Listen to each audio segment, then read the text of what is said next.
quite often those stories are the result of one or two or three experiences. Maybe with one particular person who is having a tough day or under a tremendous amount of stress or not feeling well or off a little bit, or we don't know what their life circumstance was. But as a result of that, at that very young, so impressionable age, you made a decision about yourself, about who you are, about what you were capable of doing, about what was possible for you. And then you close that book and you left it that way for the next 10, 15, 20, 30, 40, 50 plus years. Well, I ask you, what if you could go back in time and open up that book and rewrite that story? And that's what this is really it's about.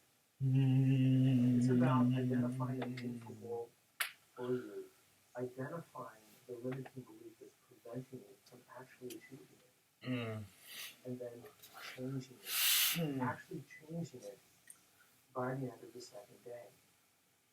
And then giving you this model of bring forth business so that you can then go and consciously create it and actually put it into in a real way. It is a phenomenal course. I'm so thrilled and proud to be able to teach it and to present it. And I really hope to see you there. And whether you are brand new to NLP and don't even know what it is, don't even know that it's neuro-linguistic programming, reprogramming your nervous system through the use of language, whether you understand that stuff or not, this course is going to be perfect for you. It's a perfect introduction because it's simple, it's easy, and it's going to walk you through step by step how to identify and change a limiting belief that gets in the way of you creating what you really want. And you don't have to know any additional or previous NLP to be able to do that. If you are a veteran NLP practitioner, maybe even a master practitioner, maybe even a trainer, if you've been doing this work or working as a coach or a hypnotist for years on end helping people, this is an amazing, clear, coherent, powerful, simple model that you can use to help the people that you are of service to, or even just help yourself. It's that good. So I really hope to see you there. If you have any questions, it will probably be an email or phone number on a link below or to the side or somewhere. And if you're new to the world of neuro-linguistic programming and NLP, welcome. It is quite a wild ride, and I hope to see you there. Take care.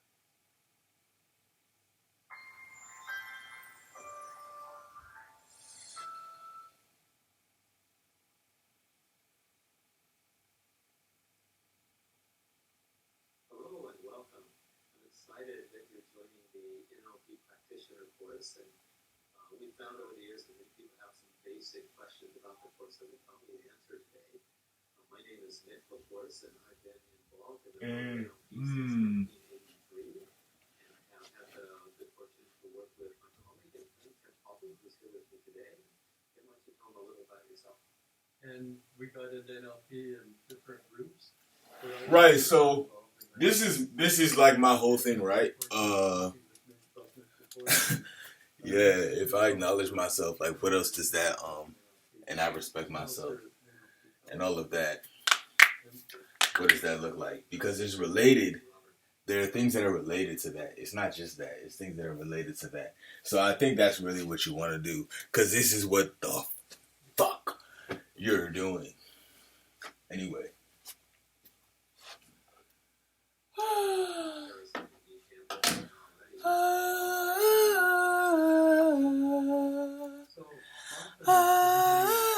See, I'm listening to that music upstairs. That's why I'm singing it right now.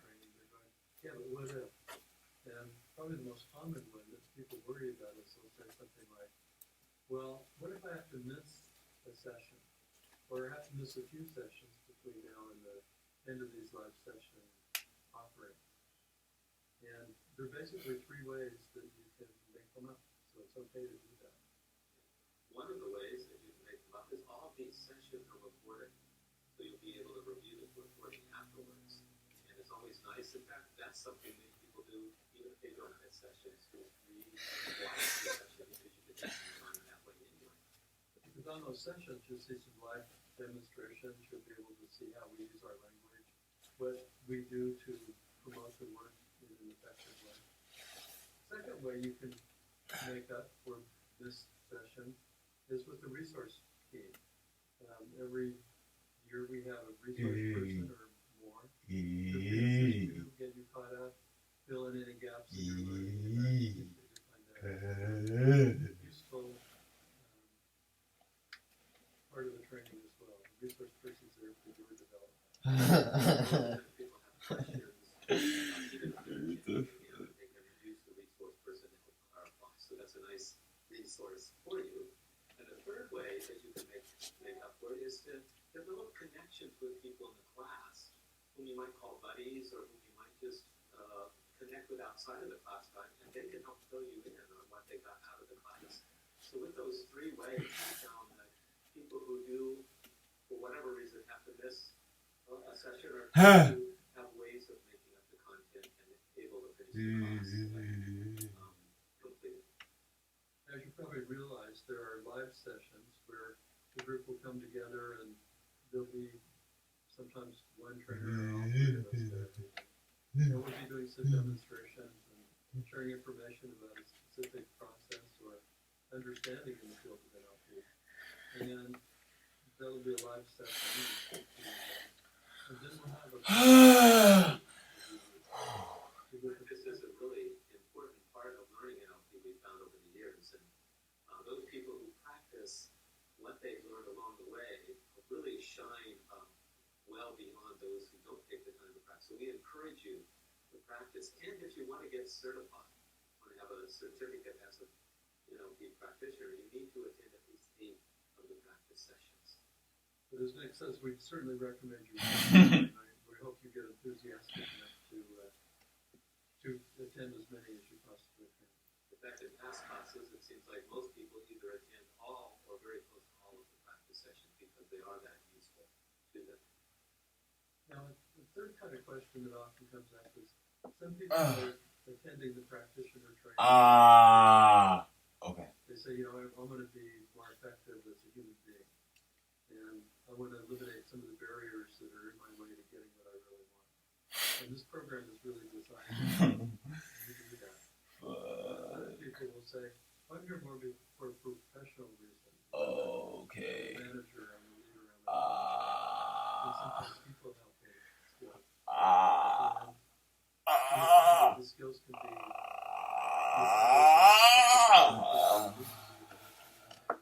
effective on the job. But what it all boils down to at some level is having a deeper sense of purpose.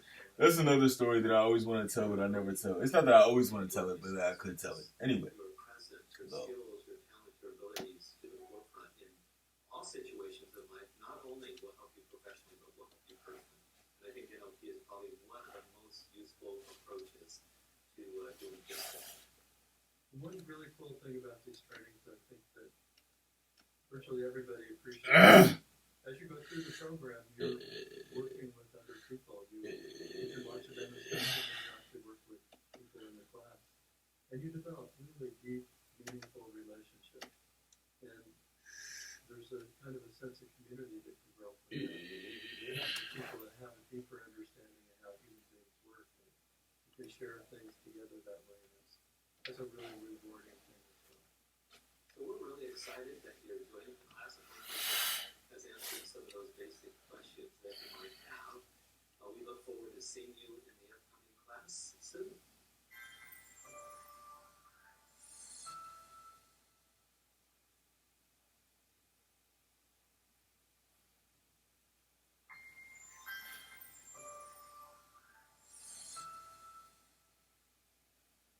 Hi everybody, this is Robert Harrison, Training Director here at the NLP Institute of California. I'm very excited in this video to finally be announcing how to lead and lead others and yourself with integrity, online April 21st, 2022. It's been a long time coming. I've had a lot of people request this program. We used to do it live in a 3-day format, a 4-day format, even a longer format. We've done corporate consulting programs with this. This is an essential soft skills tool set. It is a methodology. It's a way of working with people. And so, areas in your life where things seem to be easy for you, chances are the way you're addressing it totally fits your personality. The areas in your life where it kind of feels are, you're fighting your personality. So that's why it kind of feels like you're swimming upstream. You're putting a lot of effort, you're exerting a lot of force, and you just don't seem to be getting anywhere. I will tell you this, in 20 years of working with clients, this understanding of personalities and how to handle people will make or break any program, whether it's a smoking program, a weight loss program, whether you are an executive trying to get to the next level, whether you are an employee trying to get into management, or you're management trying to get into leadership, whether you are in a personal relationship and you're trying to get the most out of that relationship, or you're trying to better understand yourself and how to motivate yourself and how to stop getting stuck all the time and what to do when you do get stuck. It's that unbelievably important. And I'll tell you this, there are some clients, depending on the personality, what I do with one, I might almost have to do the complete opposite with the other to get the same result, depending on how they are wired. So this is whether you are leadership, management, sales, personal relationships, understanding your personality, what drives you and motivates you, and what causes resistance and sabotage is incredibly important. This is also a skill set that we're going to teach you how to do on site when you first meet people, and then validate it through conversation. So imagine being able to and without any prior knowledge, be able to start to get ideas on what will motivate, excite, and entice the people in the room, and what will also cause some stress, pressure, anxiety. And then you'll have a really finely tuned ability to kind of calibrate that as you're communicating with them, as you're moving along, so that you can adjust what you're doing. Also imagine having the ability to know when the person you're communicating with shuts down and when they open back up, and how to know what's causing them to shut down or open up, and how to actually adjust that valve yourself when you're working with them. Imagine also having the ability to know how to be more influential when you walk into a room, create a deeper relationship, to create deeper rapport, be able to connect more powerfully and leave a lasting impression with other people. And then also imagine having the ability to know how to receive challenging news, or how to deliver challenging news, and how to even recover from a challenging situation or challenging news, and to do that in the most effective way. Yeah, it's like it's not deep enough. It has to be deeper. It has to be deeper. That's what I'm saying. And that's what I'm saying, because it's a bunch of shallow relations. Like, that's like my issue with it. And like, nah, that's what I'm saying. I really, really want to connect on a deep level. I don't want to just like see you once, bro. Like, I don't know, bro. I can't, yeah, bro. All decisions are based on emotion, and they're justified with logic after the fact. I can't. Yeah, I'm like, okay, right. So just, yeah, and that's what they say, like, yeah, that's why you have to just do it with yourself. But I don't think that's real connection. I don't think that's real connection. I don't know. Or need to be free, or need to feel safe, or need to feel better than, or need to feel special, or need to feel like we belong.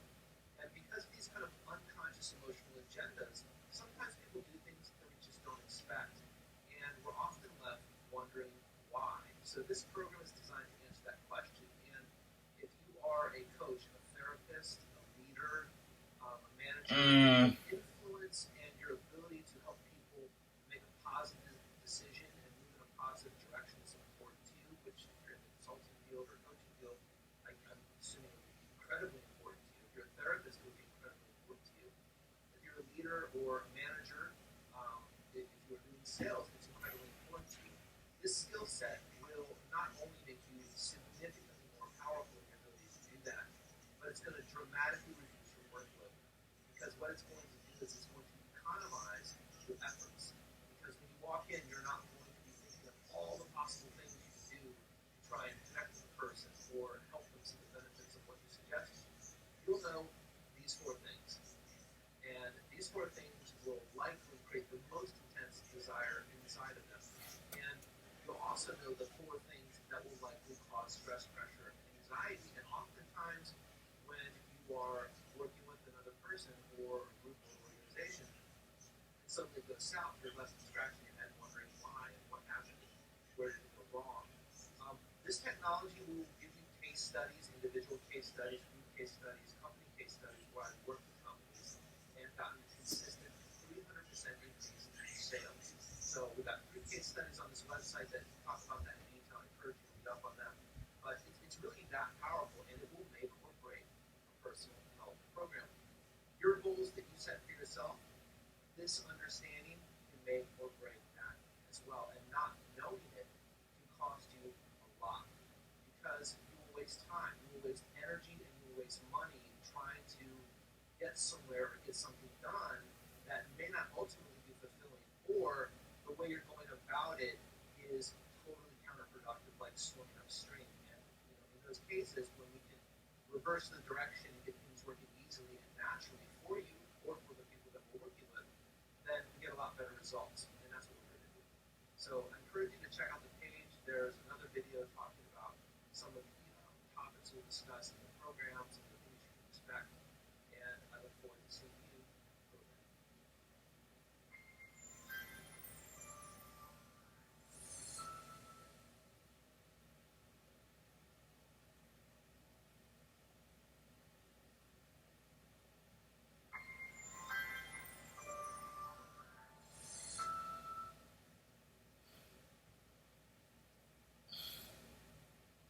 Hi everyone, this is Robert Harrison, Training Director here at the NLP Institute of California. Now this first section, overview of the program and introduction to neuro-linguistic programming, you're going to be getting this from a leadership perspective. We want to make sure that you understand the basics of neuro-linguistic programming, the basic presuppositions, which is like foundational beliefs, paradigms of how to kind of look at the world, look at others, look at influence, look at your mind, look at reactions, look at responses. Think of this as kind of like the foundation of understanding that we're going to build this system of reading and meaning on top of. I want you to understand how you create reactions and responses in your mind. I want you to have the presuppositional filters or sets of beliefs on how to look at the world. The big difference between a presupposition and a belief is that with a presupposition, we're not worried about if there's an exception to the rule or where it doesn't apply. It's not useful to the reason. Okay? And then I want you to understand how you can influence that and create that. You can change the way you feel about anything that has happened in the past or is currently happening. And then also learn some basic reflex, which is an important tool in neuro-linguistic programming to help look at things in a different way, which of course is going to be something you will use once you understand the read of another person and you know the direction you want to lead them in. These basic NLP skills will be very useful in accomplishing that. So that's why we need to teach you these at the beginning and set the context for how we're going to use them. Now, in the next section about understanding your personality profile, you want to understand not only how your personality affects you, but also how personalities affect other people, and they cause us to see the world in a very different way. They have very different agendas, they have very different criteria for success or failure, have very different understandings of what makes us happy, what makes us upset. And one of the things you're going to learn in this section is that all of us have this unique personality like a river that flows through your life. And there are key attractors, things that will always motivate, excite, entice you to take action forward. And there's also key stressors, things that are always going to cause stress, pressure, and anxiety. So you want to know what that is with other people. You want to understand that. And this way, when you care about someone, when you care about the relationship, if you know these are the top 4 things they care about, you know to pay attention to those. And if you know these are the top 4 things that will cause you stress, pressure, and anxiety, you also know to pay attention to those and to do what you can in your planning and in your strategy to help avoid that or minimize that or change the way they look at that and interpret it when it comes up. So that's why you want to know that. In this section, you're also going to learn about what we call the coping mechanisms for stress and how these cause a nervous system to close up or open up.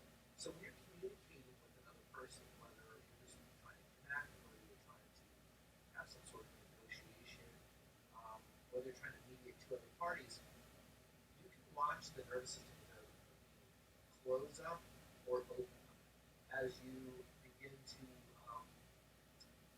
bring forth your next point, for example. You can notice if they are more receptive and open to it or if they're closing to it.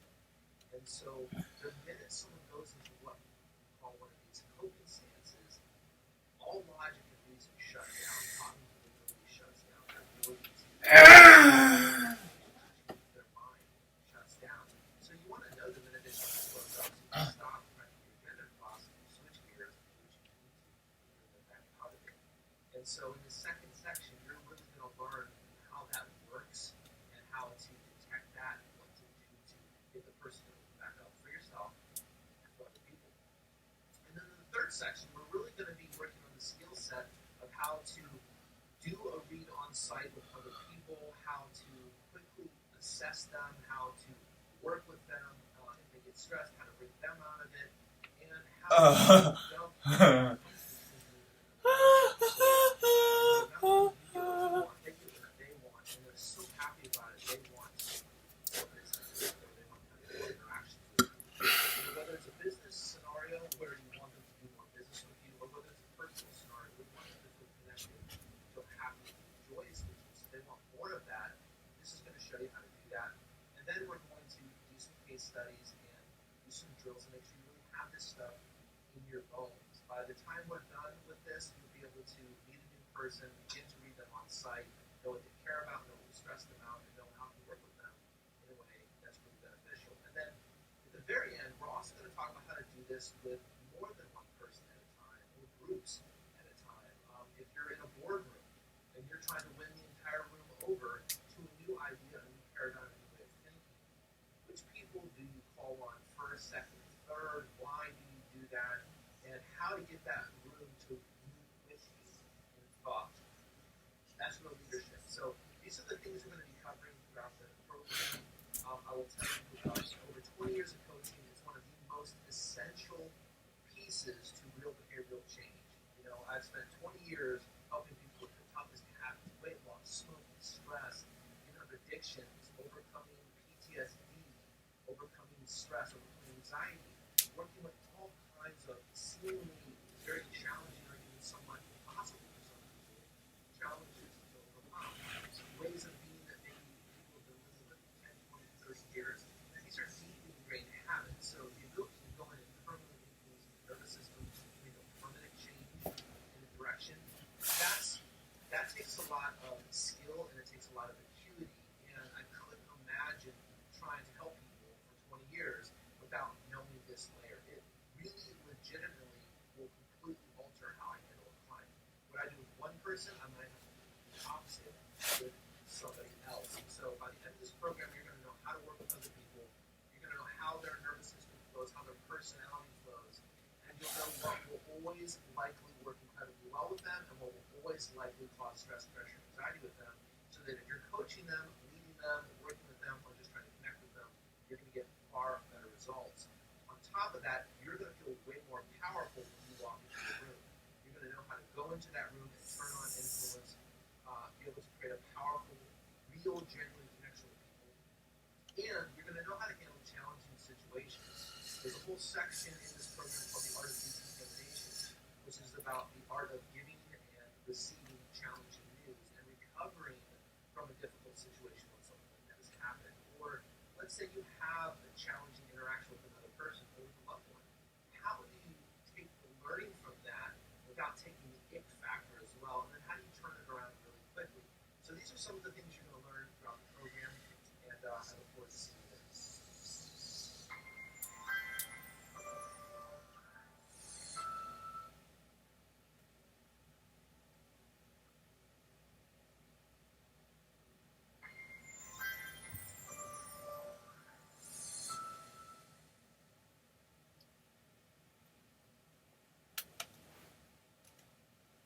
My name is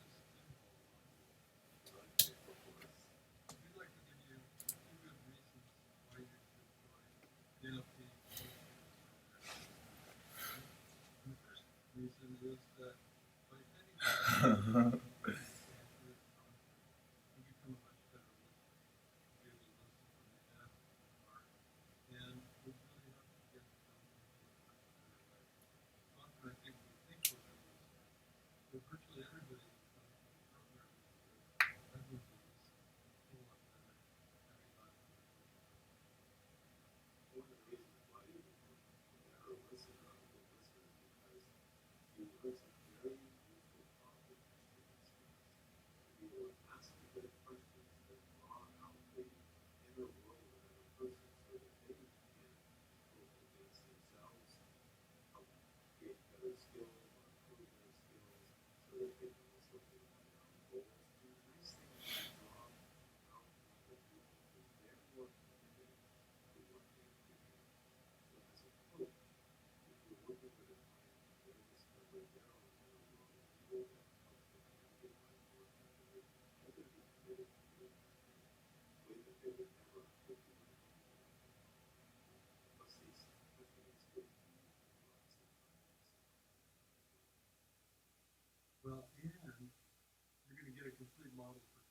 So often people think, well, I know what coaching is, but they're missing pieces of it. They don't have the big model to hang all the pieces in. One of the things our program does especially well is it gives you a structure for how to deliver coaching, whether you're doing it informally or you're doing it as a formal professional coach. Yeah, the wonderful thing that I've experienced as a coach is that I always learn something from the people that I coach. When you're questioning people or you're asking them to bring out their own ideas, their own strategies, their own ways of solving things, a lot of times out of that comes some really brilliant ideas about how to manage situations. In addition to that, it's been actually found from research that it's actually more important to be interested in people than to be interested in. Which means if you ask good questions, you're demonstrating interest in people. It makes it easier to learn. So learning from others is a really beautiful side benefit that you get from coaching skills and people. Another thing you gain from attending this program is some very specific ways to help people create more of what they want in life. For example, you eliminate habits that don't serve them, things with their barriers, Okay. getting what learn how to manage their space. And so for all of the really important things that you deal with in the coaching context, you get very specific and useful ways of helping people navigate that. Coaching is all about helping people reveal who they are and what they have inside. And this program is really based on that kind of concept. So we're hoping we'll see you in the next coaching program. I'm sure if you join us there, you'll not only learn a lot, but you'll have a great adventure and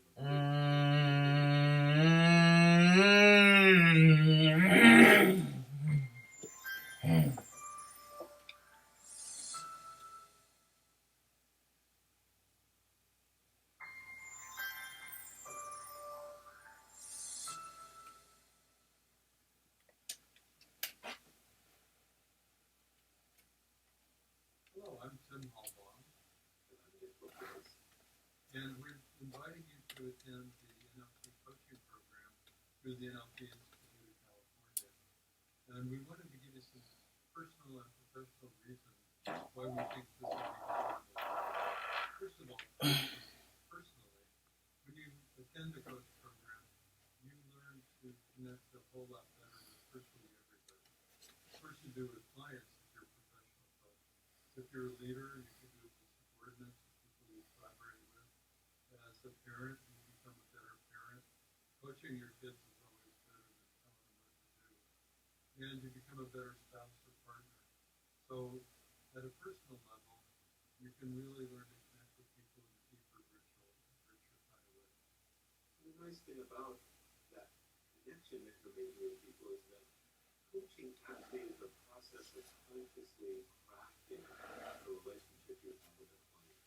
And that skill of consciously crafting your relationships can be applied in any area in life. When you consciously determine what your expectations are, what your wishes or desires are with each other, that can really not only deepen your connection with another person, but it can make so many things go smoothly. A lot of issues in relationships come about because we assume things that we never check out. And coaching makes us conscious of ourselves and our thoughts and feelings, our wishes, our needs, our desires, and also gives us the tools to find out from others what those are. So that, in addition to skills to really clarify and specify outcomes, to keep yourself on track or keep your client on track, means that you have the tools to consciously craft your life to a greater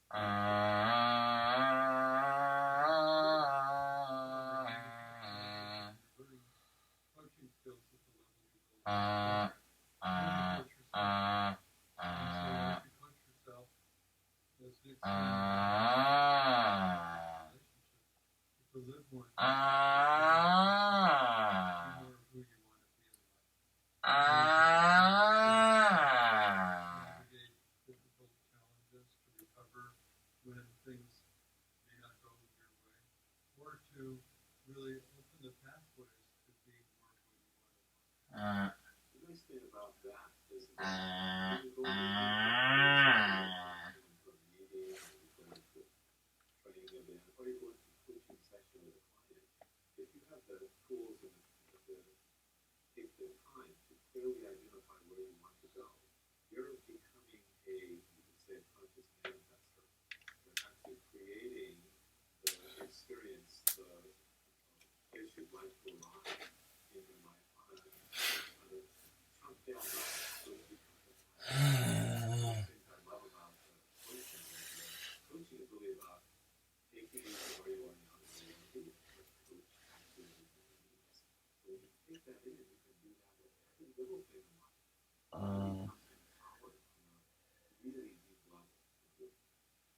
So we look forward to seeing you at the program. Ah. Please investigate what's on the website. I think many program for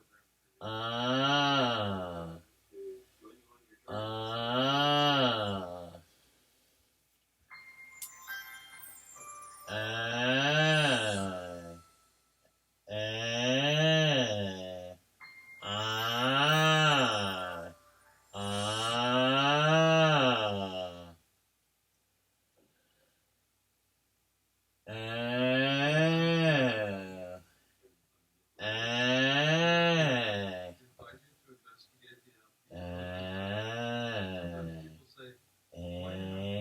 All kinds of coaching programs. People join the NLP because you learn to be more clear about where you're going.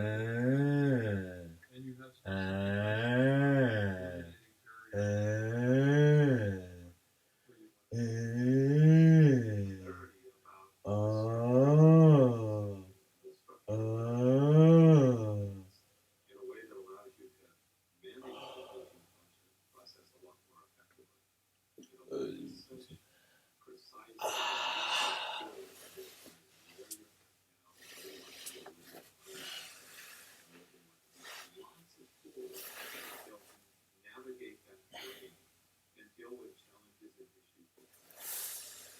And in NLP, we always say there are three things that great communicators have.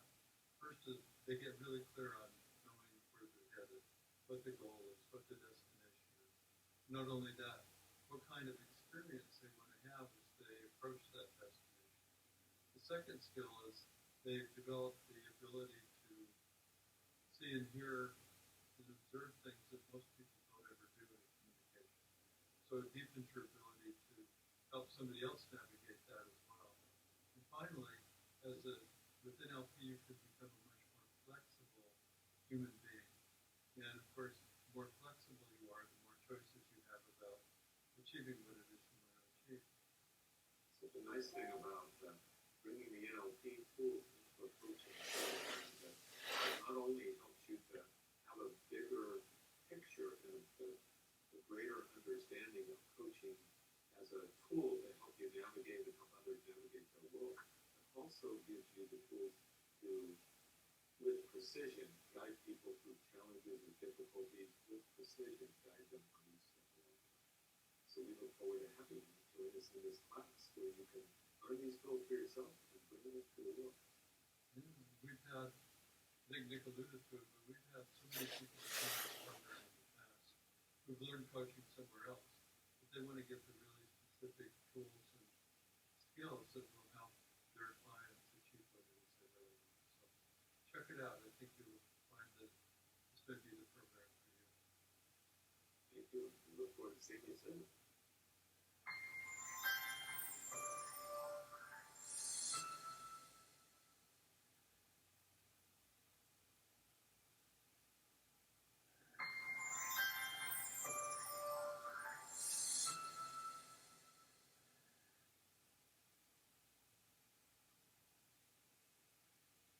Let's talk about the art of decontamination for a moment. This is one of the modules that we're going to cover in how to really lead others with integrity. And the art of decontamination is all about the concept of how to deliver, receive, or recover from difficult or challenging news. What do you do when you're being attacked by somebody, personally or professionally?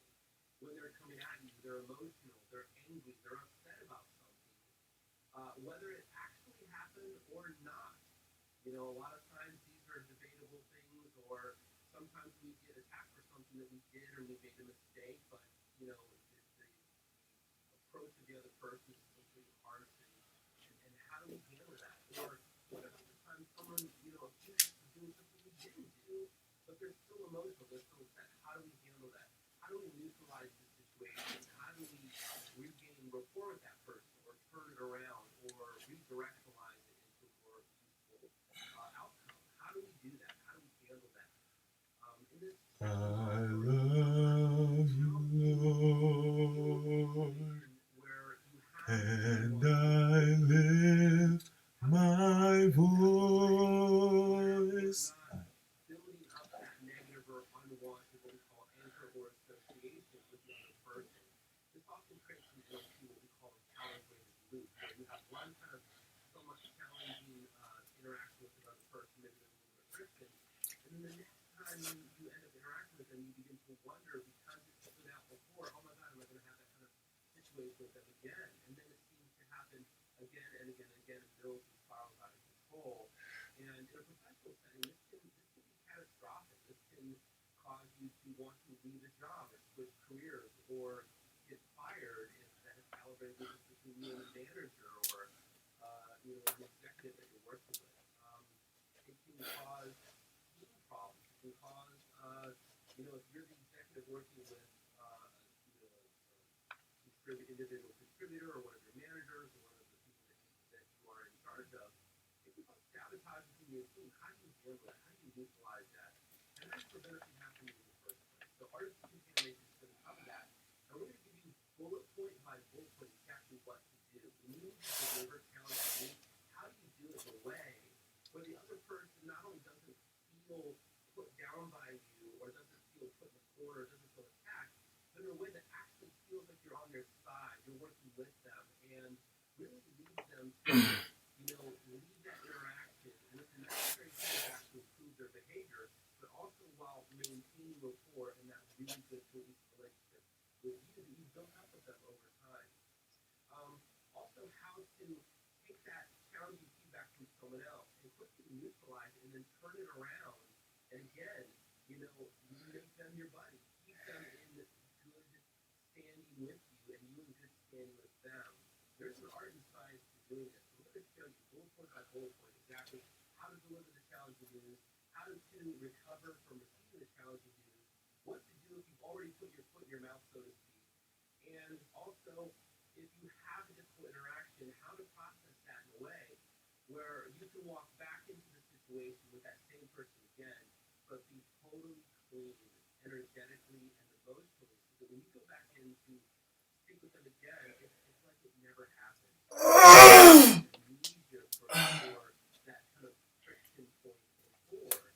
And when you can walk back into a situation with a fresh set of eyes, fresh set of kind of emotional stature, where you're walking in clean energetically and able to really be soft and open with them, you'd be amazed at what happens with the other person. Quite often they begin to wonder if that point of friction ever really even occurred, or maybe it's just in their own mind, or maybe it's just worth letting go, and then things are smoother. So all of the skills and how to read and lead others with integrity are really designed to economize your effort throughout the day, personally, professionally, with yourself and with others, so that you are spending less time spinning your wheels doing things that don't work, and you really know very specifically and strategically what to do in these kind of, you know, challenging situations we all face. To get the best possible outcome every time. And so that's what we're going to be covering in that section called the art of decontamination. I'll give you one of the bullet points here right now, and that is, as we open up that segment, I like to start off by saying the messenger always gets shot. Now, you know, we've always, you know, heard people say, hey, you know, don't shoot the messenger, I'm just delivering the news. But the reality of it is, if you walk into a situation, and if I'm looking you in the eye and I deliver you a piece of bad news, and that causes you to feel bad inside, that's going to get associated to, you know, and so, how do you go in and deliver that kind of news when you need to? Because if you're a leader or executive or a manager, you have to give challenging feedback. If you're a parent, you have to give challenging feedback. If you're relationship with someone, romantic, friendship, or otherwise, you're gonna have to give challenging feedback if you're being honest from time to time. It's gonna happen. So how do you do it in a way where it doesn't create this kind of unwanted or negative feeling to the other person and maintains rapport at the same time? So we always see the messenger always gets shot because if you are looking someone in the eye and delivering challenging news, that emotional state that dwells inside them is likely to stick to you. And a great example of this is one of my clients was a funeral director. And this was I love you, Lord. and in the same community that she lived in. And so this is what happens when you go to a funeral home to do a viewing. You walk in, generally the funeral director looks you in the eye, maybe shakes your hand, or touches you on the shoulder, gives you a hug, and says, "I'm so sorry for your loss." So while you're experiencing this pain and this grief, they're looking you right in the eye, and that feeling gets stuck to you. And I remember asking her, I said, I'm curious, how often do you see people, at the grocery store, at the library, at the gym, in your neighborhood, at the farmer's market, that you have done a service for maybe one of their family members? And she said, well, all the time. And I said, okay. And my next question is, how often Okay. do you say hi to you? And she kind of sunk her head down and said, almost never.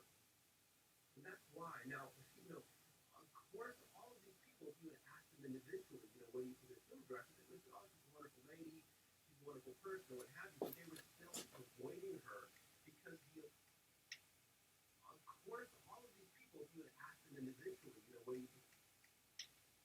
And I remember asking her, I said, I'm curious, how often do you see people, at the grocery store, at the library, at the gym, in your neighborhood, at the farmer's market, that you have done a service for maybe one of their family members? She said, well, all the time. And I said, okay. And my next question is, how often do they say hi to you? And she kind of sunk her head down and said, almost never. And that's why. Now, all of these people, if you would ask them individually, what do you think of the film director, they would say, oh, she's a wonderful lady, she's a wonderful person, or what have you, but they were still avoiding her because the emotional connection between them and her was set up in such a way where it created this unwanted emotional state inside of them. And when they hear it would fire off, even though consciously, oh, I love her, she's a great person, they still would avoid her. And this is not something we want to do in our personal relationships, in our romantic relationships for sure.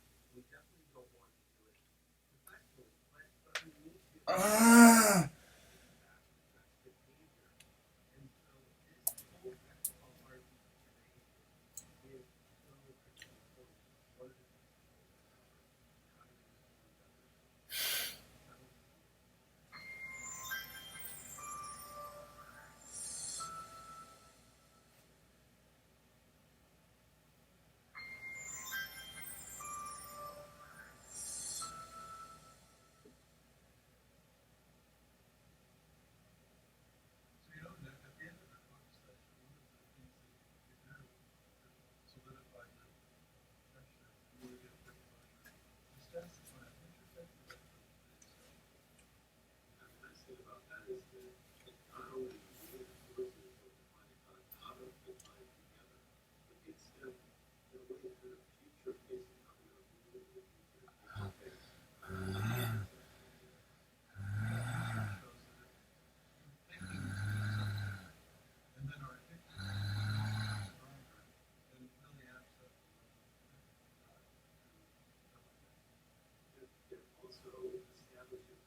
especially if you're on an ongoing program coming in for a new session, you're following up on things that happened before, so it seems natural to ask that question. But typically sidetracked when you do that because they go on talking about what's good and what's not in their life.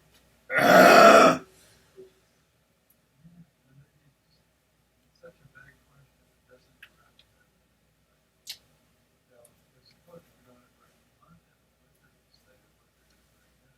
If we ask something like, so what's our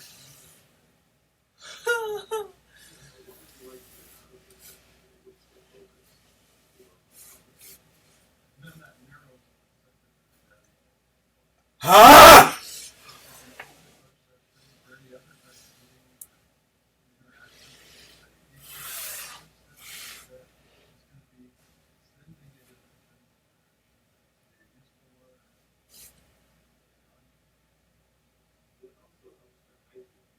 Your awareness as a coach and your mind how your words the person's attention or awareness and begin the following conversation.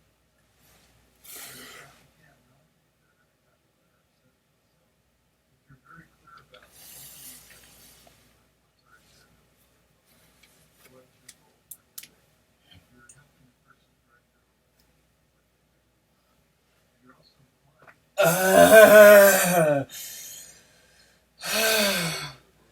Significant things about coaching is that coaching is drawing the resources, the skills and talents, the thoughts and feelings out of the client and helping them organize them so they can feel more fulfilled and happy as individuals.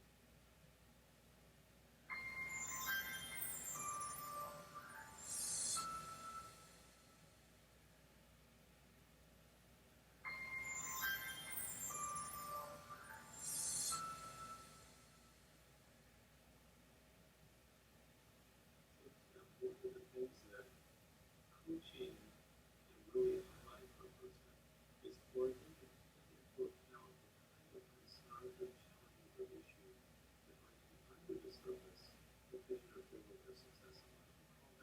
We call that ecology, the ability to be aware of those doubts or hesitations that could self-sabotage, that lead us to self-sabotage our results.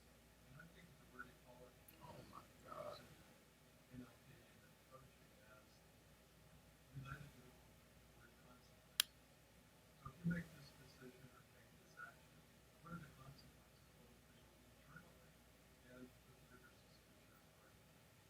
The bigger systems you're a part of would include not only other contexts in life that you might move into and take that role with you. Sometimes it's inappropriate to have a particular role in a context and appropriate in another. Specifying that in order to use it. And then also with relationships with significant people in your life. There's three simple things to do. Somebody has a goal, they're getting clarity. You see any downsides to getting there's no impact anything else in your life in any kind of way. Either have a person vividly imagine what is the future and really noticing what it would absolutely like to have that with truly feel to be experiencing that other downsides with it. We call that the acid process. If it's already true, and get the feel of it and be able to swim with it, You can also ask them to consider other people. That outcome might affect them. Or in addition, maybe potential downsides that they could address before they become problems rather than having to be a bumpy road that people can stop. and one way you can do that is imagine that you're part of witnessing and experiencing the behaviors of your mind.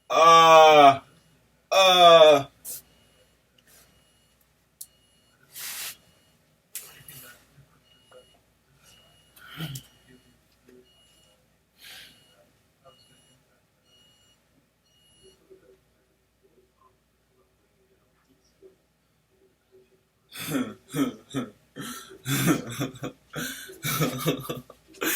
Yo. Yo.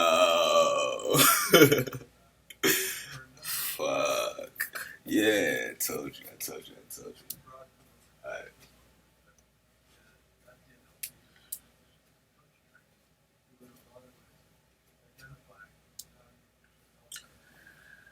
Alright.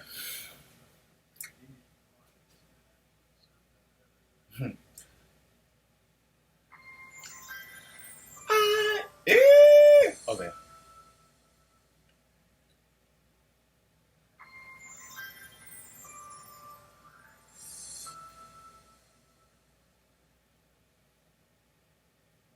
Raise your hand, folks, okay? Or you can put in the chat room. Try to raise your hand. If there's something in your life,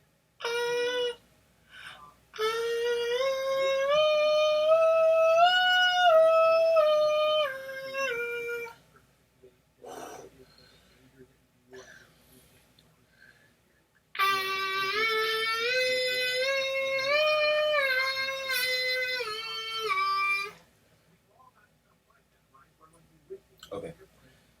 Damn.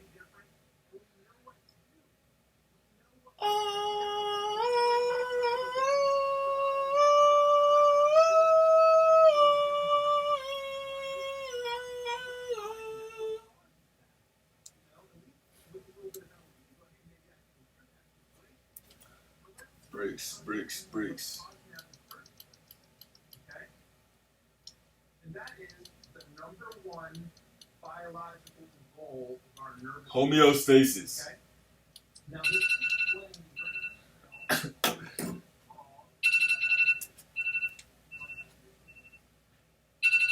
I'll find it and show it to you, but this concept I'm about to go over is described in detail in a book called The Pleasure Trap.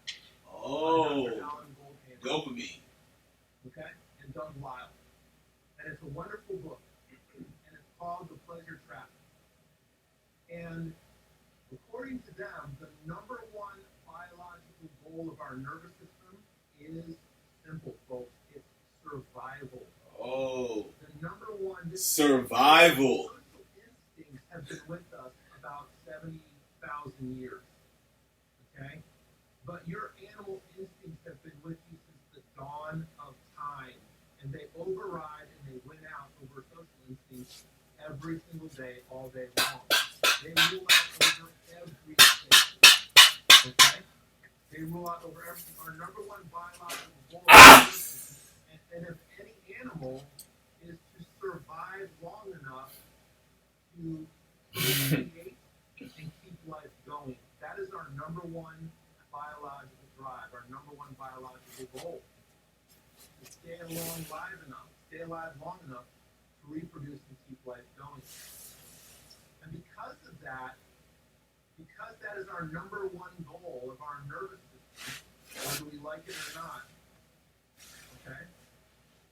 And here's what's odd about this too. Like, I've got 2 kids, right? I mean, I've got a beautiful 13-year-old boy and a beautiful 10-year-old boy. Biologically, I should be done, according to this. Biologically, many of you who have kids, we should all be done, right? So it should be smooth sailing. We should be happy, right? But we don't feel that way. You still feel stressed. You still feel anxious. But at the end of the day, this is our number one biological goal, according to Goldhamer and Lau. Okay? And because of that, there are 3 biological drives. And what's cool about this, folks, the reason I'm teaching this explains all your weird, wonky behavior. This explains why you don't go to the gym when you said you're going to go to the gym. This is why you don't keep your New Year's resolution. This is why you swear you're never going to lose, your shit again, but you do anyway. Okay? This explains why you go against your best wishes over and over and over again. Because there are 3 biological drives that are driving all of us and everyone you meet and everyone you're going to ever influence. So you must know this to be able to influence people, and you must know this to be able to work with yourself effectively. The first biological drive is the desire to avoid pain. Anything we perceive as painful. So if you go back to that Paleolithic environment, Fuck. a sharp spear, a sharp tooth of a saber-toothed tiger, right? Anything that we perceive as painful, right? We put ourselves in a hot stove. We want to get away from it as quickly as possible. Why? These things threaten life. They threaten life. They threaten our survival. Okay? And that is our number one biological drive is to survive, to stay alive. So we will do anything we can to avoid pain or what we perceive as painful. Okay? And we must avoid pain long enough to stay alive and fulfill our biological purpose of recreate, keep life going. Okay? Number two, what's our number two biological drive? Seek pleasure. Right? Why does Mrs. Jones eat the potato chips instead of the baked potato? Right? Is it that she's lazy? Is it that she's weak-willed? Is it that she's just like her mother? All these stories we put upon people. Why is it? Right? It's because there's only two things that bring intense pleasure in the natural environment, folks. There's only two things. We don't have TikTok. We don't have Instagram, right? We don't have Amazon, buy it now, overnight shipping in a Paleolithic environment. We've only got two things that bring an intense feeling of pleasure, and that is food and sex. That's it. Why is that? Why is that wired into our nervous system? Because that's a requirement to survive. Those are the two things we must risk our life for in our original environment to survive. The saber-toothed tiger is outside the cave, right? I'm hungry. I'm starving. I got to get past the saber-toothed tiger to get the food, to get it back in. Can I do it? Is it going to require it's got to be really desire to get it. Here and try to get past that tiger to do it, right? If you think in a natural environment, right, people competing for mates and things like that, right? Why would we risk our life and limb to do that, right? That intense pleasure that we get from that sex and that intimacy drives us to be willing to go to that risk to keep life going. It also, I think God or the universe or whatever you want to call it designed us that way because, well, that's a good way to keep life going. But these things that bring intense pleasure, right, also give us the signal that we're succeeding and life is going on. Okay? And the third biological drive, so everyone's familiar with the concept of avoiding pain, seeking pleasure, craving and aversion, right? But the third one is conserving energy, and this is the one that often gets overlooked. This is what often gets the bad rap as being lazy behavior, when in fact it's not at all. It's not lazy at all. Okay? And conserving energy looks like taking the easy way out. Because our nervous systems are constantly having to assess, is it worth it? I'm starving. I need food for me and my family to survive. But if I go outside the cage, the saber-toothed tiger might eat me up. So I've now got to calculate, is it worth the risk? Is the risk versus reward ratio worth it? And our nervous system, your nervous system is always designed to mitigate and minimize your risk. This is why Mrs. Jones craves the potato chips instead of the raw potato that she has to cook and prepare and eat, right? Because the potato chips have less fiber. They have more sugar. It's going to hit the nervous system faster. Your body, your mind is not lazy. It's intelligent. And it goes more calories, less effort. Boom! This is a biological win for us. This is success. This is what we're looking for. It's an easy win. Okay? So all of your quote lazy behavior is really your nervous system doing what it's designed to do. It's intelligent behavior. Misguided? Yes. Unhealthy? Absolutely. Right? Would it be good to learn how to overcome this and change this, which is what we're going to do in this program? Yeah, it would be super helpful. Because you know who else knows this stuff? Advertisers know it. Companies know it. I had a friend years ago who was a corporate marketing exec for McDonald's. Her claim to fame, she's very proud of this, that she had invented the double-double. The cheeseburger with 2 patties in it, right? That was her claim to fame, okay? So I'll take structure of upset. She can have the double-double, but, right? And, you know, when I asked her about it, and I was really curious about this, she said, you know what, we had to come up with 22 versions of it. There's 22 versions of the double-double. And I said, I'm really curious. Tell me, how did you decide which version was the best one? And she goes, oh, it's simple. There's only one criteria McDonald's uses. They go, they make 22 versions. They'll make 20, 30 versions of every food they eat or every food they make. And they're not looking for which one tastes the best. They're not looking for which one's the healthiest. They're not looking for which one's got the highest fiber or the lowest fat or lowest sugar content. They're looking for one criteria and one criteria only.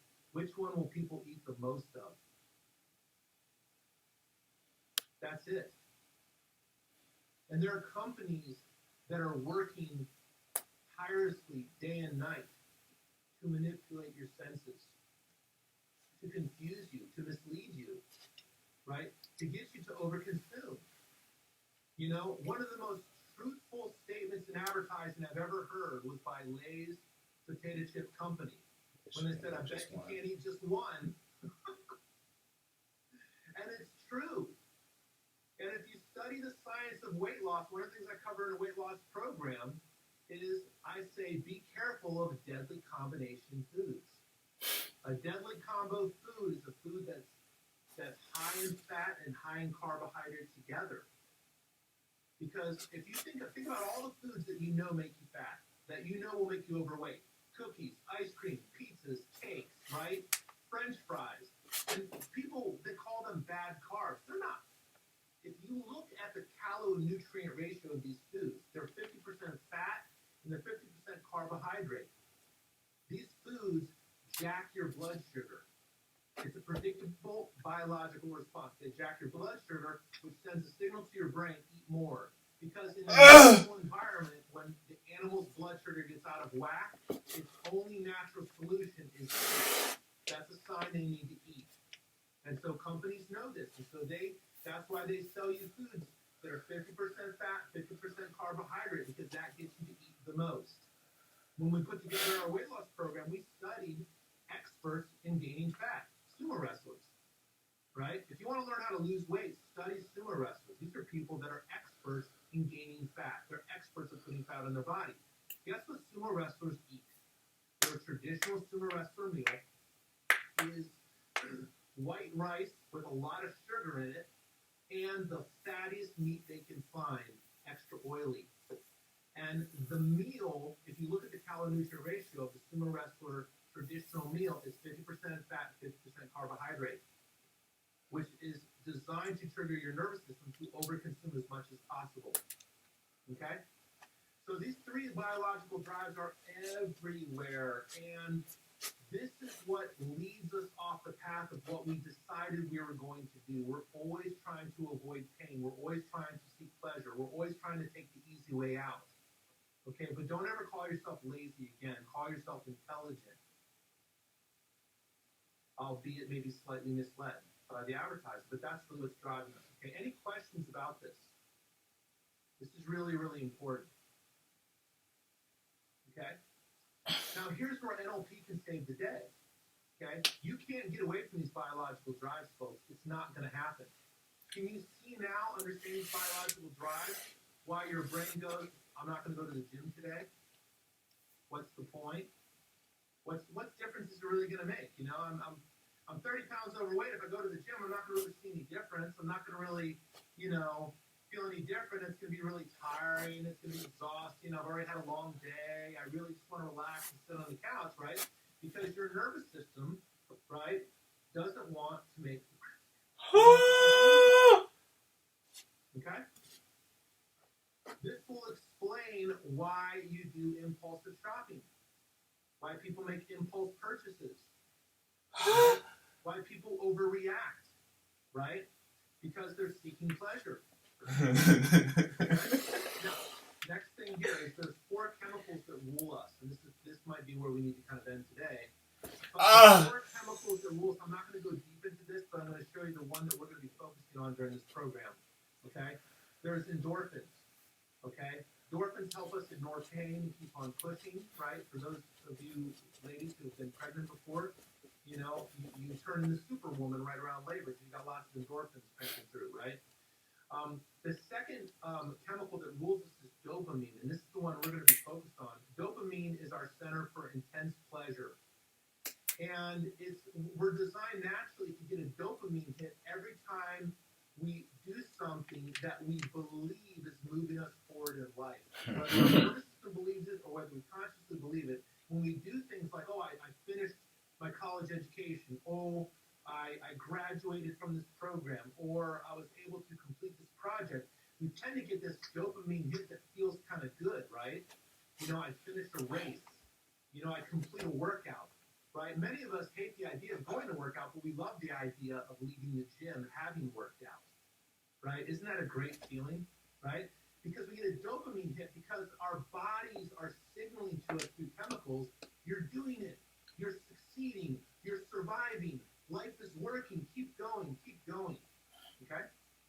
Then there's serotonin. Serotonin gives us a sense of recognition and social status, well-being. And then there's oxytocin, right? And this is how mothers bond to their young ones and things like this, feeling of love and peace and calm. But the one we're going to be focused on, folks, is the dopamine, okay? The dopamine. This is what's leading us, right? And so we're always, anything where you get an intense dopamine cascade, right, where you're getting a lot of dopamine, that's what we want to keep doing. That's why you'll find yourself scrolling through social media, looking for that next dopamine hit, like a drug addict, looking for a fix. That's why you'll watch TV, right? You get a little bit of dopamine from it. That's why you want to eat the junk food. You want to eat the desserts. It excites you, right? It gives you that dopamine hit, which gives your body the false signal that we are succeeding and life is moving forward and we're getting somewhere. Okay?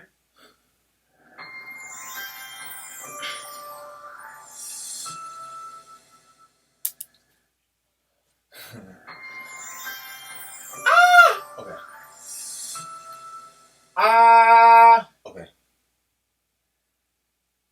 So what we'd like to do is give you the big picture of the coaching relationship. This is how you really help people transform over time. And you'll notice basically 6 different boxes or circles. And what they are is, so we'll start at the very top.